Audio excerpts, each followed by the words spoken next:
Society 24 news में आप सभी का स्वागत है। दोस्तों, आज एक बात बताने वाला हूं आप लोगों को कि जब एक बच्चा जन्म लेता है तो उसके माँ बाप उस बच्चे को लेकर के क्या क्या ख्वाब देखते हैं, क्या क्या सपने देखते हैं, वो माँ बाप ही जानते हैं।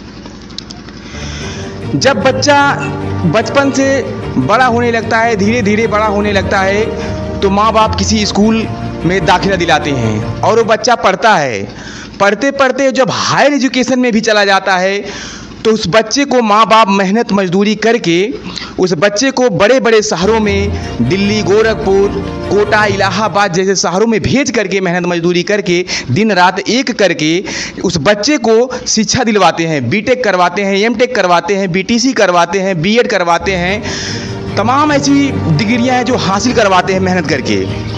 और गार्जियंस को ये बात रहता है अंदर कि अगर मान लीजिए मैं बेटे को अपने पढ़ाऊंगा लिखाऊंगा अच्छे से तो कभी मेरे अच्छे दिन आएंगे, लेकिन उम्मीद पे कुछ और ही फिरता है, उम्मीद पे पानी ही फिर जाता है। ऐसा सोच के हिसाब से नहीं होता है।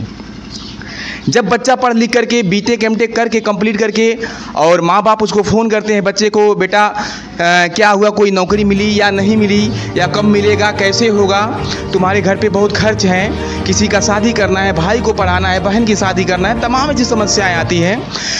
तमाम ऐसी उम्मीद लेकर के बैठे रहते हैं गार्जियंस और उस बच्चे को लेकर के कि बच्चा जब बड़ा होगा हम उसको पढ़ा देंगे लिखा देंगे, बच्चा कामयाब हो जाएगा तो घर की माली हालत सही हो जाएगी, जबकि ऐसा नहीं होता है। बीटेक एमटेक करने के बावजूद भी, बीटीसी बीएससी एमएससी करने के बावजूद भी बच्चे क्या होता है कि बेरोजगार घूमते हैं, बिना नौकरी के खाली हाथ वापस आते हैं और माँ बाप का सपना चकनाचूर हो जाता है। तो हम कहना यही चाहते हैं, सोसाइटी 24 न्यूज़ यही कहना चाहती है कि गवर्नमेंट को इस चीज़ पे सोचने की ज़रूरत है कि जब बच्चा हायर एजुकेशन प्राप्त कर लेता है उसके बावजूद भी बेरोजगार रहता है तो क्या उस बच्चे के लिए कुछ काम नहीं है? ज़रूर इस पे सोचिए। हमारे मुख्यमंत्री जी, प्रधानमंत्री जी, इस पे आप लोग थोड़ा ध्यान दीजिए, क्योंकि वो बच्चा जब शहर जाता है पढ़ने तो माँ बाप बहुत सारे सपने देख चुके होते हैं, बहुत कुछ उम्मीद कर ले होते हैं बच्चे से, लेकिन उम्मीद पे पानी फिर जाता है। उन लोगों को शायद पता नहीं रहता है कि बच्चा पढ़ने लिखने के बावजूद भी, जिस बच्चे को हम 25 साल 30 साल का समय देते हैं, 25 साल 30 साल समय खर्च करने के बावजूद भी वो बच्चा बेरोजगार रहता है। सपने तार तार हो जाते हैं, सपने टूट जाते हैं, सपने बिखर जाते हैं। हमारे कहने का मतलब है, हमारे सोसाइटी 24 न्यूज़ का तात्पर्य है कि जहां गवर्नमेंटेड जॉब दिया जाता है, किसी युवक को, किसी बच्चे को गवर्नमेंटेड जॉब दिया जाता है और वो सिलेक्शन हो जाता है तो उस बच्चे का सैलरी 70,000, 80,000, 90,000, 1 लाख तक का सैलरी होता है।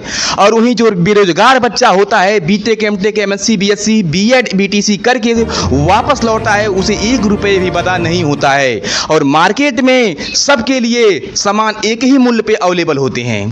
तो हमारे देश का विकास कैसे हो सकता है?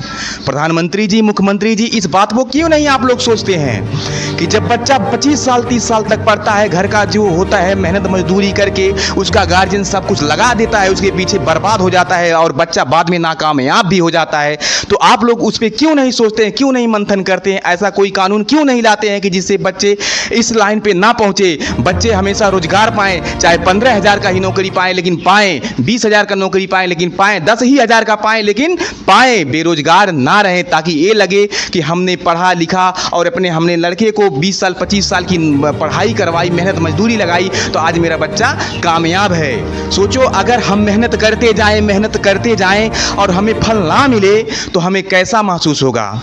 तो क्यों नहीं सोचते हैं प्रधानमंत्री जी, क्यों नहीं युवाओं के बारे में सोचते हैं? कभी युवाओं की भी तो बात किया करिए। इतना जनसंख्या है, मैं मानता हूं इतना जनसंख्या है, बहुत ज़्यादा जनसंख्या है, सबको नौकरी नहीं दिला सकते, तो जनसंख्या नियंत्रण पे आप क्यों कानून नहीं लाते हो? जनसंख्या नियंत्रण पे अगर आप कानून लाते तो शायद ये दिन नहीं होता। आज हमारे विश्व में अगर जनसंख्या की बात किया जाए तो विश्व में सबसे नंबर 1 पे जनसंख्या हमारे हिंदुस्तान की चल रही है। तो क्यों नहीं जनसंख्या नियंत्रण पे कानून ला रहे हैं प्रधानमंत्री जी, जब आपके हाथों में सब सकता है, तो इस पे तो सोचना जरूरी है। कब सोचेंगे? जब एक एक दाने का खाने के लिए हमारी पब्लिक मोहताज हो जाएगी, तब आप सोचेंगे। कानून क्यों नहीं बनाते हैं आप लोग? सत्ता में आने के लिए, सत्ता में बने रहने के लिए किसी ऐसे कठोर कानून के लिए आप लोग कदम क्यों नहीं बढ़ाते हैं?